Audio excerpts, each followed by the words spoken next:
श्री स्वामी समर्थ. हॉटेलपेक्षाही भारी जर बालुशाही बनणार असेल घरच्या घरी तर आपल्याला बाहेरून आणायची काय गरज. एकदा जर तुम्ही ही बालुशाही घरी बनवली ना तर तुम्ही कधीच बालुशाही बाहेरून विकत आणणार नाही, नेहमी घरीच बनवणार.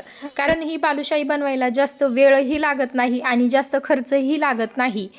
अगदी फ्रेश बालुशाही आपण जर सोप्या पद्धतीत बनवणार आहे आज घरच्या घरीच, तर त्याच्यासाठी इथं घेतलं आहे मी मैद्याचं पीठ. आता त्याच्यामध्ये थोडंसं इनो टाकला.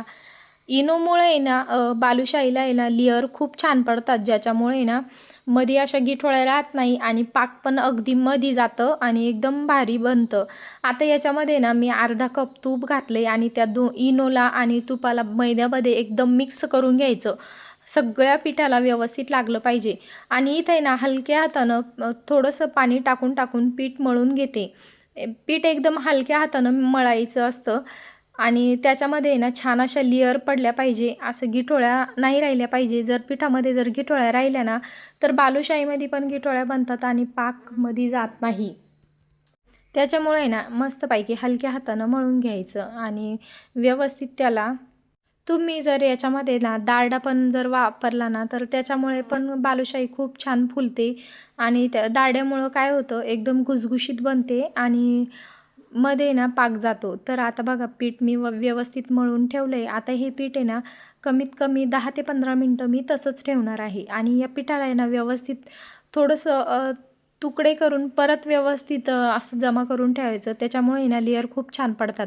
आता याला मी 10 ते 15 मिनटं तसंच ठेवणार आहे. तोपर्यंत आपण जे बालुशाहीला पाक लागणार आहे ना ते करून घेऊ. आता मी एका पातेल्यामध्ये एक प्लेट साखर टाकली आहे आणि त्याच्यामध्ये टाकलं आहे थोडंसंच पाणी आणि त्याच्यामध्ये मी फूड कलर टाकून घेते. तुम्हाला जर फूड कलर टाकायचा असेल तर टाका, नाही जरी टाकला तरी चालेल. आणि बालुशाहीचं पाक जे आहे ना आपण जसं गुलाबजामुनचं एक तारी पाक बनवतो तसंच बालुशाहीला पण एक तारी पाक लागतं. खरी सगळी ट्रिक तर खरं ही याच्यावरच असते, पाकावरती.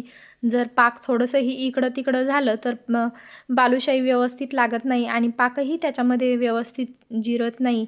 आता आहे ना घट्ट पाक होऊ द्यायचं आहे, त्याला हलवतच राहायचं. आता तुम्ही पाहू शकतात की इथे एक तारी पाक छानपैकी तयार झाले. आता इकडे आहे ना आपल्या पिठाला पण 15 ते 20 मिनटं झाले होते. म्हटलं चला आता लगेच बनवून घेऊ. तर याला वरून तुम्ही तेल पण लावू शकतात, नाहीतर तुपाचा हात लावून घ्यायचा, ज्याच्यामुळे ना बनवायला अगदी सोपं जातं.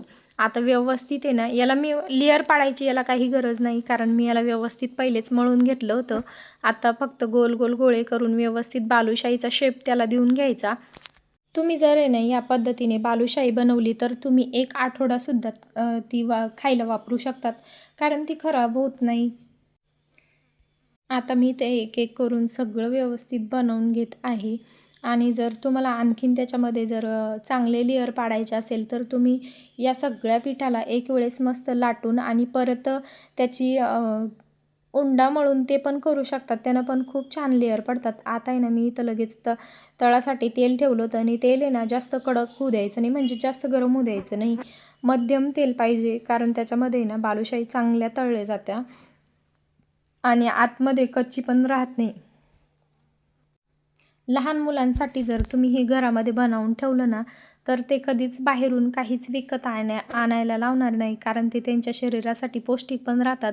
आपण जे बाहेरचं तळलेले पोरांना खाऊ घालतो ते तेल कसं असतं काय असतं हे काही आपल्याला माहिती नसतं. त्याच्यामुळे आपण आहे ना असं जर घरामध्ये बनवून ठेवलं तर आठवडाभर तरी ते नक्कीच पुरतं. आता तुम्ही पाहू शकतात की बालुशाही छानपैकी तळल्या गेली होती. कमीत कमी 10 मिनटं तर याला मस्त कढाईमध्ये तळू द्यायचं, कारण त्याच्यामुळं काय होतं की आपली बालुशाहीमध्ये अजिबात कच्ची राहत नाही. आता मी याला काढून घेते. आणि हो, या शाईला आहे ना कडक कडक पाकामध्येच टाकायचं. जर पाक थंड झाला असेल तर परत थोडंसं गरम करून घ्यायचं, पण याच्यासाठी ना पाक गरमच पाहिजे, थंड नाही पाहिजे. गरम पाकामुळं काय होतं त्याच्यामध्ये लवकर पाक जातं आणि लवकर भिजल्या जात्या त्या. आता याला व्यवस्थित असं मिक्स करून घ्यायचं सगळं. आणि तुम्ही पाहू शकतात की आपल्या बालुशाही किती छान दिसत आहे. वरून पण मी आता याच्यावरती पाक टाकून घेतलं, जेणेकरून सगळी बालुशाही भिजल्या जाईल. आता तुम्ही पाहू शकतात की व्यवस्थित आपण ठेवून देतात. आता याला 20 ते 25 मिनटं तसंच तर पहा किती छान आपली बालुशाही तयार झालेली आहे. पाक पण अगदी मध्ये गेलंय. एकदा तरी ही रेसिपी तुम्ही घरी नक्कीच ट्राय करून बघा.